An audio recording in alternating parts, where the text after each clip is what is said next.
What's up YouTube, this is Tien, bringing you a new Atlas strategy video, this time for 3.8 Blight League. Quick shout out to user Vocandin, who always does these nice atlases. Every league he seems to do the labels and the colors and stuff on the maps, so shout out to him. So Atlas strategy, we are going to be covering a few topics today. Low tier Alkengo candidates, we're going to talk about the new master missions and how it's going to affect your currency and how you might want to do higher tier maps. I'll talk a little bit about some of my predictions in terms of the oils and stuff. Again, kind of leaning towards high tier maps. And then we'll go over Elder Orb, Shaper Orb candidates, and then some strategies once you actually get your Elder Orb. So let's hop right into it. Early League Alkengo candidates. And just a reminder, these are maps with only one adjacent higher tier map. And so you can plan your Atlas strat before you enter the league. And say I really wanted to do tier 3 strands, I would only complete strand as my only tier 3, only complete arid lake as my tier 4, and then do every other map tier 5 and above. And then I could shape up arid lake, and then anytime a tier 3 or a tier 4 would drop, it would just become a strand. So that's kind of something you can do. I'll name all of the maps that I kind of recommend this on that meet the requirement of one adjacent higher tier map. So for tier 2, there's actually only one. There's excavation, and that only has mausoleum. So you would, again, have no tier 2s except for excavation, no tier 3s except for mausoleum. Shape up mausoleum once you get your elder orb or your shaper orb for mausoleum. And then yeah, every time a two or a 3 would drop, you would get excavation. So for tier 3, there's pen, strand, desert, ramparts, fungal hollow. For tier 4, there's arachnid tomb, flood mine, arid lake, barrows. Arachnid Tomb, I believe, drops the Nurse Divination card, so that might be of interest to you guys. Tier 5, there's Lookout, Relic Chambers, Grotto, and Marshes. Now for Tier 6, you can do a natural Tier 6, like Ghetto, Racecourse, Overgrown Shrine, Arsenal, Maze, or you could just shape up a Tier 1 map, and then you don't have to do any of the shaping up adjacent maps. So if you just use your Shaper Orb on like Jungle Valley, Arcade, or Pier, those are the ones that I like at Tier 1. If you shape those up, basically, as long as you have no 6s or 7s completed, every time a tier 6 would drop, it becomes Jungle Valley. So that's pretty good. I really like that strategy in the beginning. If you start to approach higher than tier 6, you're going to start maybe needing to use sextants or chisels and stuff like that to try and sustain. And so that's something I actually don't recommend. Let's talk a little bit now about the master missions. Big change in this patch. I think it's going to be one of my favorite patches just for this change alone. But basically every day or as you're mapping, you're going to be getting master missions that you kind of bank up, and then you eventually talk to the master and you can put in the map that you choose in order to use up the master mission. This is really powerful for two mechanics in particular, and I'll talk about Delve first.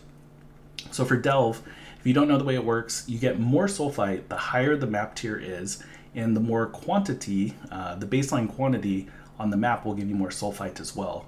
So what you can do is kind of run a bunch of tier 11 maps to build this up, to build up this number down here.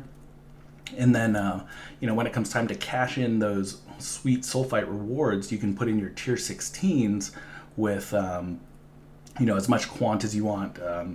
Put in the extra sack frags, maybe do corrupted maps with 8 mods on them, get a whole bunch of sulfite that way. Similarly, the temples, the way that it works for the temples is actually the level of the temple is basically set to the highest tier map that you do. The equation is actually like the average of your map tiers plus 7 or something like that, but it can't exceed the highest one that you do.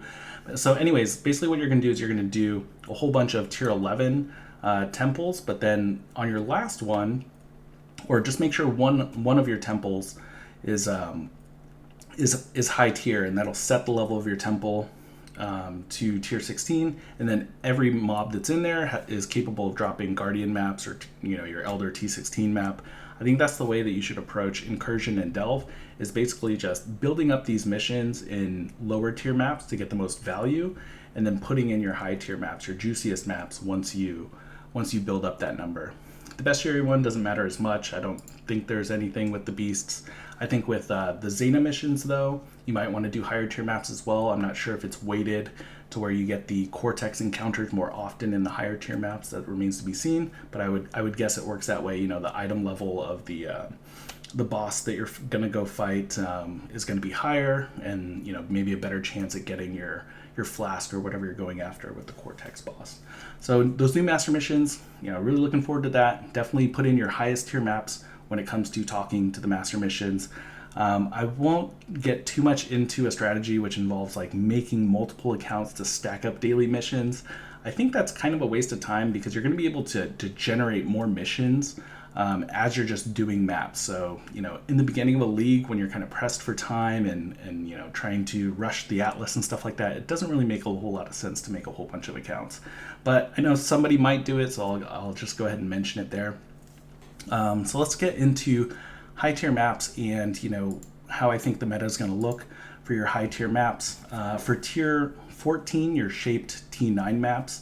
The ones that I like are Mud Geyser, Laboratory, Waterways, and Castle Ruins.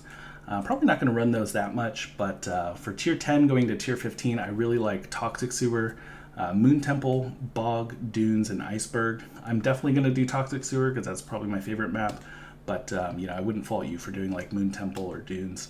Something that you can do is kind of abuse the adjacent uncompleted rule. So say I really wanted a whole bunch of lair maps to drop. What I could do is while I'm running my T15 bog maps is have lair uncompleted, but make sure I have all of my other T11s completed just to get as much Atlas completion bonus as possible. And then the game will drop lair way more frequently than your other T11s. Something like 9 out of 10 maps will probably be lair, and then that one extra map might be reef or tower or what have you.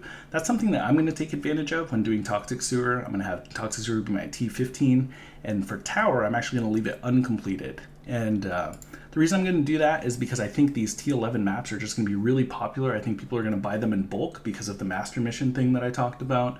People will want to kind of farm out these T11 maps and then eventually put in their high tier maps when they're cashing in their master missions. So just something you can do there to get a little bit of extra value. Just a reminder before you shape your maps and like incomplete maps, make sure you get your Pantheon powers from maps like Coves and Canyon, if you're planning on getting those Pantheon powers, just so you don't have to uncomplete them multiple times.